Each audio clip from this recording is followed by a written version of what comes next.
චිප්මන්ක්ස් යනු උතුරු ඇමරිකාවේ වෙසෙන දඬුලේනුන් වර්ගයක්. හොලිවුඩ් සිනමා රසිකයන්ගේ අවධානය බෙහෙවින් පාත්‍ර වූයේ ඇල්වින් ඇන්ඩ් ද චිප්මන්ක්ස් ගීත වර්ෂ 1958 දී බිහිවීමත් සමගයි. ශ්‍රී ලංකා ගුවන්විදුලියේ රිජ්වේ තිලකරත්න පාලන අවධියේ ඔහු අලුත් සංගීත වැඩසටහන් හා එමගින් එළිදුටු ගී අතරට ආචාර්ය වික්ටර් රත්නායකයන්ගේ පුංචි හාමු ගීතයේද ඇතුළත් වුණා. එය ශ්‍රී ලංකාවේ බිහි වූ ප්‍රථම චිප්මන්ක්ස් වර්ගයේ ගීතයයි. ඇත්තෙන්ම අපිට මේ තාක්ෂණික මෙවලම් සහ තාක්ෂණික ඒ යන්ත්‍ර සූත්‍ර අපිට නොමැති කාලේ තමයි මේ වගේ ගීතයක් කළා කියලා අපිට සතුටු වෙන්න පුළුවන් ලංකාව. මොකද මේ දැන් ඔය චිප්මන්ක්ස් කියන ඒ ගීත ශෛලිය බටහිර සංගීතයේ විතරක් තිබුණු ගායන ශෛලියක් හැටියටයි අපි රසවින්දේ ඇහුවේ. ඉතින් නමුත් මේ අපිටත් ඕමනාව තිබුණා ඒ විදිහ සිංහල ගීතයක් කරන්නට. ඉතින් ඇත්තෙන්ම මාව දිරිගැන්වුවේ මේ වැඩේ මෙහෙම කරමුය කියලා මේ ප්‍රේමකීර්ති අල්විස් සහ යු ආර්යමල් කියන ඒ අපේ සහෘදයෝ දෙදෙනා. ඉතින් කොහොමද මේක කරන්නේ කියලා කිව්වහම ආර්යමල් තමයි කිව්වේ මේකට පටිගත කිරීමේ යන්ත්‍ර එහෙම නැත්නම් පටිධාවන යන්ත්‍ර 3ක් විතර භාවිත කරගත්තොත් තමයි මේ වැඩේ කරන්න පුළුවන් කියලා.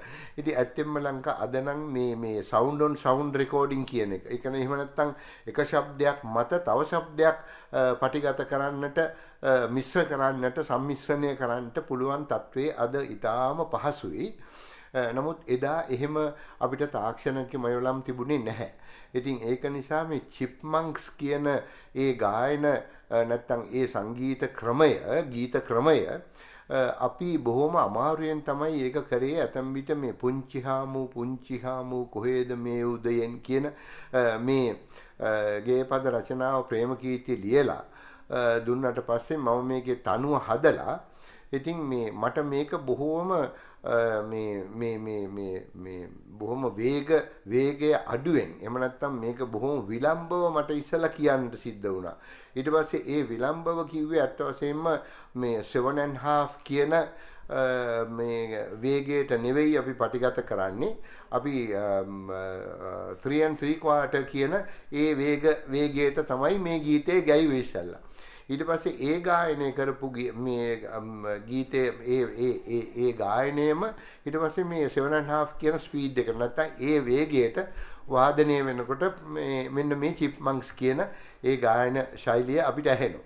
ඉතින් ඒක නිසා මේක අර අනිත් එක තමයි මේ 3-part harmony කියන එක.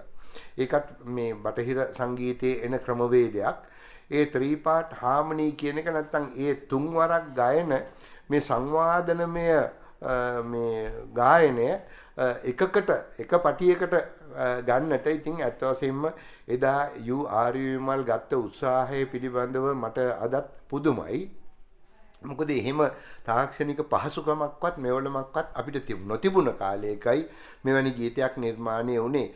මා හිතනවා ලංකාවේ මේ ගීතය මේ ප්‍රචාරය කරાવી කියලා මේ සාකච්ඡාවෙන් පස්සේ ඇත්තෙන්ම මට මතකයි ශ්‍රී ලංකා ගුවන්විදුලි සංස්ථාවේම නිවේදක නිවේදිකාවෝ පවා මේ ගීතය ප්‍රචාරය කරනකොට සමහරු කිව්වේ වික්ටර් රත්නායක සහ පිරිස කියලා.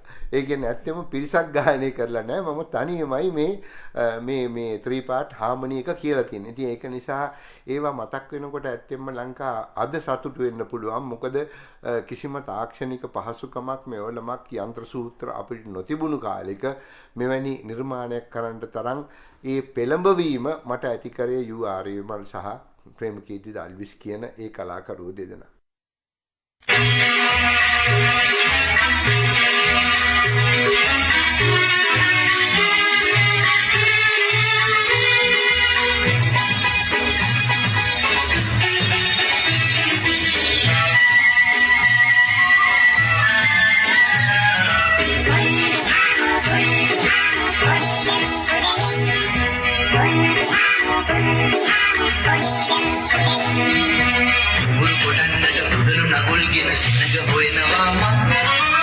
Muru potannata kudaluna golgina senaga hoyenawama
Come on,